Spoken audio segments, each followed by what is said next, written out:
Hello, my name is Francesca Orlando. I am a nutritional therapy practitioner, board certified in holistic nutrition through the National Association of Nutrition Professionals. I am a certified GAPS practitioner and a health and wellness coach. I have a practice in San Diego, California, focused on prenatal, postnatal, and pediatrics. And today I would like to talk to you about nutrition for postpartum recovery and everything after a baby comes.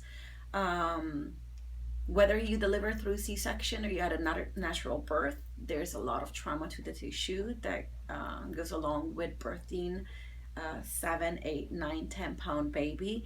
And the nutrition postnatal will focus onto tissue healing and rebuilding, as well as giving the mother all of the nutrients uh, to have enough energy to heal herself and then tend to a brand new life.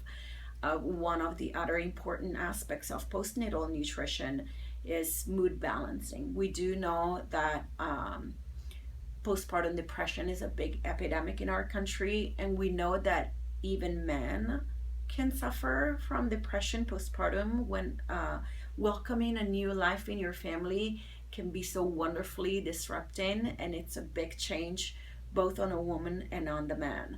Uh, Mothers also have the hormonal component, the hormonal shifts. Throughout the pregnancy, we had hormone levels that steadily um, rose every day, starting from HCG and going through progesterone and estrogen, and then when the baby comes and the placenta comes out with the baby, we have a much diminished hormonal production, and we go from this steady curve of everyday hormonal production in pregnancy through this huge dip once the baby is born.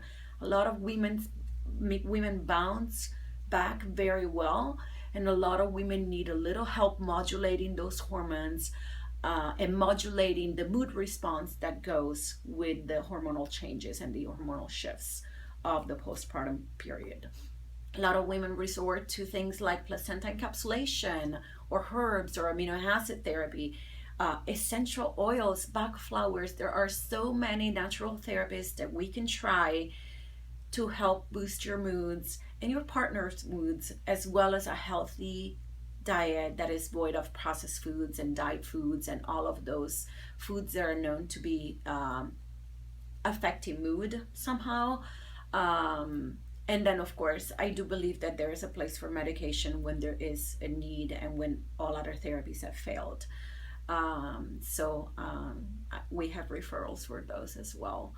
So taking care of mommy's body and healing, taking care of mom's and dad's mood and rebalancing hormones. And then the other important aspect of the postnatal nutrition is to make sure the baby's fed and nourished, and to make sure that we stave off things like colics and fussiness and what we call the baby's witching hours. I have several clients coming to me saying, I was discouraged from breastfeeding because the baby is reacting to my milk. And they were never advised on dietary changes first. They were just said, oh, baby's reacting to your milk, just put her on formula. I don't get me started on that. That is nothing that I will ever advise to any woman unless we've tried all elimination diets. It is so easy to help a baby be more tolerant of your milk. There are the usual suspects, the dairy and the gluten and the soy, that can cause babies to become colicky and gassy. There are certain vegetables, there are certain enzymes that we can use to help your body break down foods. And then usually what I find when I work with colicky babies is that I find out that the mother was intolerant to certain foods as well.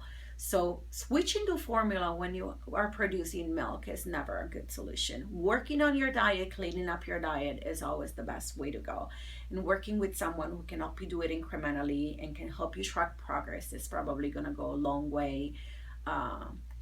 More than just trying to figure it out by yourself. One thing that I want you to know, and that would probably be the why I am advising you to work with a professional, is that I've had a lot of women coming to me saying, I was told to go on a casein-free diet or a dairy-free diet. And I did it for 2 weeks and I saw no results. I want you to know that your body takes at least 6 weeks to process out and eliminate every trace of dairy and casein that you have in your system. So a 2-week elimination diet for certain food categories is definitely not enough. And working with a practitioner can help you not lose momentum, and it can help you keep motivated, and even noticing the tiny little changes. Because I've been there, and I'm a mom, and I cannot stress enough how much I don't even remember about the first few months. So when you're tending to a new life, you may not see a tiny little change happening, or changes piling one on top of the other, because your baby's still fussy, your baby's still colicky, but maybe you don't see how much less fussy or how much less colicky it is. So working with a practitioner can really help support you and keep you motivated, and keep you going. If you have any questions, you can always reach me at 619-208-8159, healthfullivingsd.com, www.healthfullivingsd.com. And thank you so much for watching.